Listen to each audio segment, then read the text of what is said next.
Baru-baru ini, viral sebuah video dugaan ribuan tenaga kerja asing atau TKA asal Tiongkok bekerja di Indonesia, terutama di sektor-sektor strategis seperti industri baja dan sejenisnya. Video ini memantik pertanyaan serius.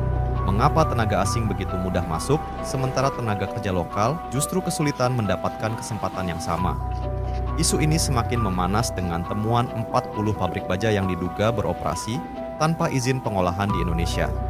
Fakta ini menunjukkan betapa carut-marutnya kebijakan investasi dan pengawasan pemerintah.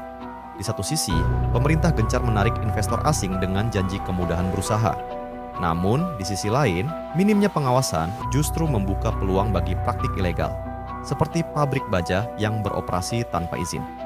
Alih-alih mendorong industri lokal, kebijakan ini malah memfasilitasi eksploitasi sumber daya alam oleh pihak asing, tanpa memberikan nilai tambah yang signifikan bagi perekonomian nasional.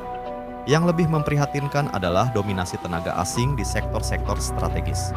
Ribuan TKA yang diduga bekerja di Indonesia seringkali mengisi posisi-posisi kunci, sementara tenaga kerja lokal hanya mendapat peran marginal. Padahal, Indonesia memiliki sumber daya manusia yang mumpuni dan siap dikembangkan. Minimnya transfer pengetahuan dan teknologi dari tenaga asing ke lokal semakin memperlebar ketimpangan dan ketergantungan pada pihak asing. Isu 40 pabrik baja ilegal juga mengindikasikan adanya praktik korupsi dan kolusi. Bagaimana mungkin puluhan pabrik bisa beroperasi tanpa izin jika tidak ada main mata antara pengusaha dan oknum pemerintah? Ini adalah tamparan keras bagi pemerintah yang selama ini mengklaim komitmennya dalam menciptakan iklim investasi yang transparan dan berkeadilan.